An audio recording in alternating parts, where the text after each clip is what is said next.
My name's Angelo, and welcome to We Want Picks. I'm going to give you our bets for UFC Vegas 77, but before I do, let me give you $50. I give everybody who signs up with our betting affiliate partners $50. It's literally just a thank you. All you need to do is go to WeWantPicks.com/bets, sign up with any one of our sportsbook partners, and I will send you $50 as a thank you. They're going to pay me, right? They're affiliates. They're going to pay me, and I'm going to break off some of that money and give it right back to you. If I'm making money, you're making money. WeWantPicks.com/bets. Use the link, sign up, make a deposit, and then I will send you $50 as a thank you. UFC 290. I was there in person. It was an awesome experience. I absolutely loved it. I actually ended up making money with the bets in this video. I don't know how, because I was all over Robert Whittaker. That didn't work out. I was all over Jalen Turner. That didn't work out. But I still managed to piece together some wins. But so did our community. Our premium members. Anytime I show tickets like this, it is only from premium members. And it is only the premium members that took the time to screenshot and tag us and tweet us and write us and DM us. And we have over $10,000 worth of winning tickets from premium members alone. And you love to see it. And I've said it before and I will say it again. Our premium members are the sharpest people in this space. We have the best community by far. WeWantPicks.com. Become a premium member. It's only $10 a month. And even if I get a read wrong or Jacob gets a read wrong, we have tools like the line movement tracker, tools like detailed data and analytics that will help you find your spots. It's not just about copy-paste bets. Sure, we'll have some phenomenal weeks, and the copy-paste was the way to go.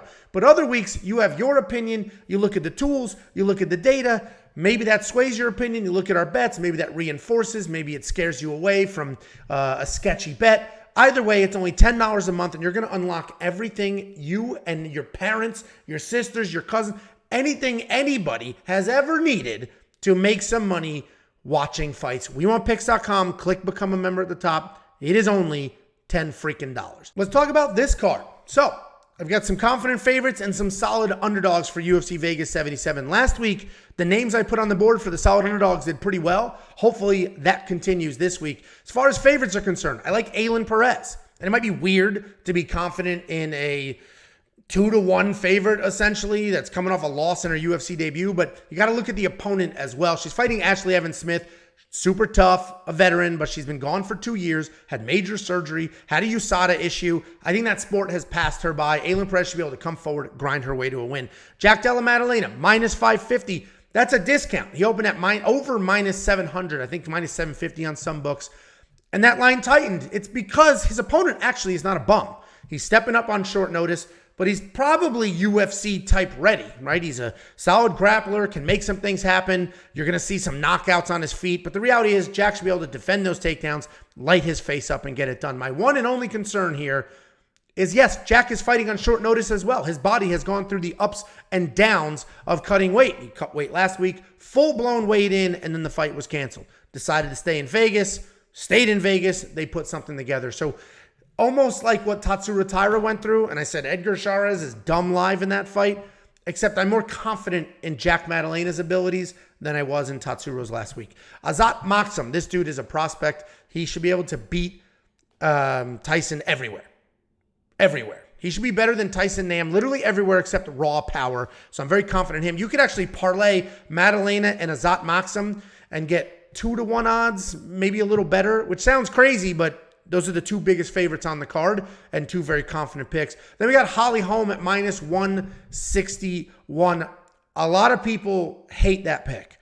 I love Holly Holm here. I mean, I don't know how Mayra Bueno Silva is going to beat her. She's not going to be the better striker. She's not going to have the higher fight IQ. She's not going to have the better cardio. Her only chance is a Hail Mary submission, and at this point in her career, Holly Holm should be able to avoid that. And then underdog-wise, I like Terrence McKinney. You know, this guy uprooted his entire life. He is chinny. That is the big concern here. He is chinny. But he, after coming off that loss to Ishmael Bonfim, he moved to Texas. He's at a solid team, training with Kevin Holland, a bunch of other people there. And if that team is focusing on his actual skill set and not his athleticism, meaning if they're like wrestle, then he can win this fight. If they're saying, oh, you're fast, you hit hard, you're athletic, do whatever you want, then it's going to be a problem. But I trust him. It's the last time I trust him if he loses, but I trust him, and I think he's going to come forward, get it done. Albert Duraev fighting Junhyun Park. He should be able to grind his way to a win. I'm shocked he's the underdog. He should be able to come forward, get the takedowns, grind, and win that fight. And then Tucker Lutz. Yes, he's fighting Melsik Bagdasaryan, and Jacob is stupid confident in Melsik Bagdasaryan, but I think the wrestling gap is wider than the striking gap. So yeah, if Tucker Lutz is going to stand around and strike, he's probably going to get put out. But if Tucker Lutz wrestles, which is what he does, he should be able to get the takedowns, control that fight. Now let's talk about my actual bets. I have a Holly Holm money line. Got it at a massive discount at -160. And I just, as I mentioned, I don't know how Holly Holm loses this fight. She should be able to be the much better striker and control the striking distance. She should be the much better wrestler, so she can control if she wants it to go to the ground or if she wants to keep it on her feet. She's going to have the better cardio. She has tons of 5-round experience. She has a much higher level of opponent. Holly Holm is better literally everywhere just except raw jiu-jitsu, but I trust Holly Holm's jiu-jitsu defense more than Mayra Bueno Silva's ability to submit off of her back. And I say off of her back because she's not going to take Holly down. And then Terrence McKinney for all the reasons I just mentioned a minute ago.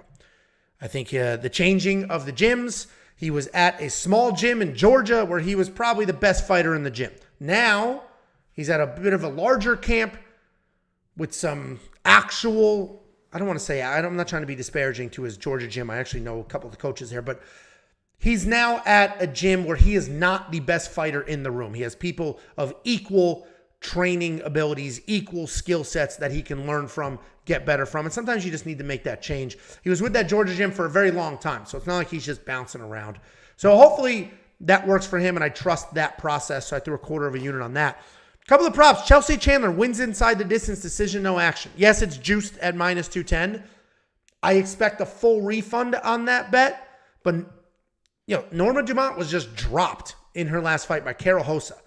And Chelsea Chandler hits way harder than Carol Rosa does. Chelsea Chandler will get in your face and dog you. She will fight. She will swing. She's not afraid of anything. You hold her against a cage, which is what Norma Dumont's going to try to do.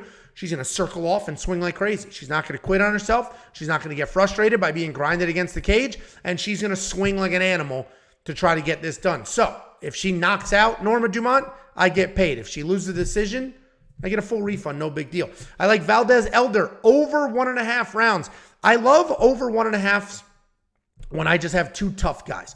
Both of these guys are very tough. Neither one of them are super chinny. Neither one of them are, incapable of defending a submission. I'm surprised it's a 1.5 round line, to be honest with you. So I hit the over, -155.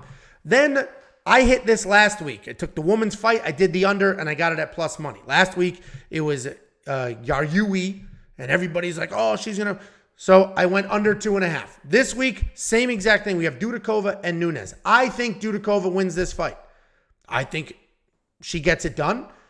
She's probably going to grind with some grappling, right? But we have Nunes. Nunes is tough. Nunes is a very, very good striker. So Nunes either smokes Dudakova in the first round, gets in her face, lights her up, beats her down. Dudakova is just starstruck and, fighting in the UFC officially for the first time. It's too much for her. She gets finished. Or Dudakova weathers the early storm, grinds out Nunes, and as we've seen many times before, Nunes will get stopped. And then I have a 3-leg chalk parlay. Chalk just means heavy juiced favorites. Jack Maddalena, Aylin Perez, Azat Maxim. I mentioned all three of those fighters earlier in this video, plus 105. So I threw a half a unit on that. All three of those should hit. Yes, it's a little juiced, but those are three very confident favorites at this point. Let's take a look at Jacob. Here's just a small sample. Jacob has a modest 7 units going this week. He likes a Zaitar Prado under 1.5, -139. That actually is pretty solid value there because we just watched a Zaitar swing like an animal. We watched Prado swing like an animal. I think they're just going to go at it. Somebody's going to connect, and that probably is a pretty good bet under 1.5. I personally don't typically like 1.5s to go under, but that should hit. Melsik Bagdasaryan wins inside the distance. I disagree with this, but Jacob is his own human being. He has his own bets. Frankly, if he does win, it will be inside the distance. So that should be a decision, no action if I was the one doing it. But he got really, really good value there. And then he's all over Estela Nunes at plus 210. She is his lock of the week. He has 6 more units for premium members. You can unlock those at WeWantPicks.com. Just click become a member. It's not just Jacob and I. Artem has bets on the board right now for UFC, for what the hell is that other promotion? KSW. He's got bets on the board for PFL. He's got bets on the board for all of these other promotions, not just UFC. And we have the Pick Doctor. The Pick Doctor is our AI. It's in development. It is beta, but we're sharing the journey with you. Read the articles, learn about it. What I will say about the Pick Doctor is it has picked the biggest winning underdog on every single card, period. Last week, it had freaking Dricus du Plessis, which I completely disagreed with, but he was the biggest winning dog on that card. The week before that, it had the dude that knocked out Garam. The week before that, I forget who. Anyway, 3 weeks in a row, the biggest winning dog on the card. So if it's doing anything well, it's picking massive underdogs. Again, it is in beta. Do not become a premium member just to tail the AI picks. It doesn't even know grappling exists. But follow the journey, read the articles, learn about it, because I promise you, in 6 months, 7 months, this will be outpicking every single one of us. And then we have tools like the line movement tracker. We have tools like the detailed data, metrics, and analytics. All of this for $10 a month. WeWantPicks.com. Just click become a member at the top and let me send you $50. I pay out thousands of dollars a week. Just go to WeWantPicks.com/bets. Sign up with any one of our affiliate partners. Use the link, make the deposit, and I send you $50 as a thank you.